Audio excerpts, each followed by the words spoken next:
দেশের ইতিহাসের সবচেয়ে বড় আন্তর্জাতিক বিনিয়োগ সামিট শুরু হয়ে গিয়েছে। এতে মোট 50 দেশের বিনিয়োগকারীরা অংশ নিয়েছে। ইতোমধ্যে সৌদি থেকে 110 মিলিয়ন মার্কিন ডলারের বড় বিনিয়োগ পেয়েছে বাংলাদেশের একটি বড় প্রতিষ্ঠান। বলা হচ্ছে ইতিহাসের সবচেয়ে বড় বিনিয়োগ হতে চলেছে বাংলাদেশে। তবে এসব কিছুর পেছনে রয়েছে একজনের অবদান, যে ডক্টর ইউনূসের এক ফোন কলে বাংলাদেশে এসে পড়েছে। কিন্তু কে সেই ব্যক্তি?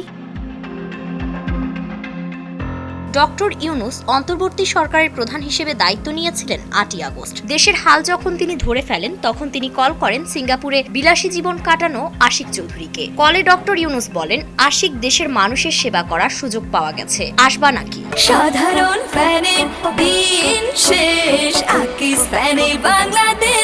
দেশের মানুষের সেবা করার কথা শুনে আর 1 সেকেন্ডও দেরি করেননি আশিক। 59 সেকেন্ডের এক হোয়াটসঅ্যাপ কলে সিঙ্গাপুরের বিলাসী জীবন ক্যারিয়ারের মায়া ত্যাগ করে দেশের মানুষের সেবা করার জন্য নিজ মাতৃভূমিতে ছুটে আসেন আশিক। গত বছরের সেপ্টেম্বর মাসে তাকে বাংলাদেশ বিনিয়োগ উন্নয়ন কর্তৃপক্ষের নির্বাহী চেয়ারম্যান হিসেবে নিযুক্ত করা হয়। সবশেষ 7ই এপ্রিল তাকে প্রতিমন্ত্রীর পদমর্যাদা দিয়েছে সরকার।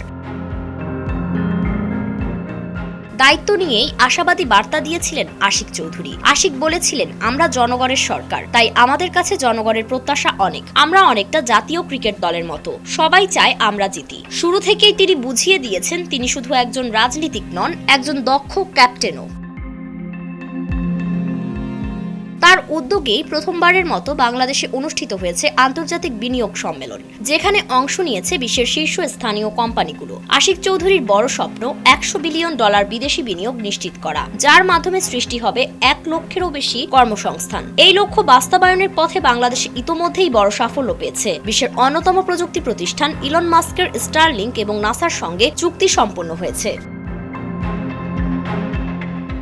মাত্র কয়েকদিন আগে দায়িত্ব নিয়ে সে দেশে আমূল পরিবর্তন নিয়ে এসেছে। 5টা বিশালাকার মালবাহী জাহাজ কিনে নিয়েছে। রিভার ম্যানেজমেন্টের প্ল্যান তৈরি করে বিশাল বিনিয়োগ আনার চেষ্টা চালিয়ে যাচ্ছে। 4টা আন্তর্জাতিক মানের হাসপাতাল তৈরির প্রক্রিয়া চালাচ্ছে। ঢাকা চট্টগ্রাম বুলেট ট্রেন চালুর জন্য বিদেশি বিনিয়োগ নিয়ে আসার চেষ্টা চলছে। এগুলোর মাধ্যমে আশিক বুঝিয়ে দিচ্ছেন, বিডা নিয়ে আর ডক্টর ইউনূসের কিছু করতে হবে না, আশিক নিজেই যথেষ্ট। হাসিনা সরকারের আমলে এই বিডার দায়িত্বে ছিলেন লোকমান হোসেন। সে সময় অনেকে বিডা নামটা জানতো না, তবে আশিক চৌধুরী দিচ্ছেন ভিন্ন বার্তা। হয়তো ইউনূসের পরে তিনিই হতে চলেছেন বৈশ্বিক খেলোয়াড়।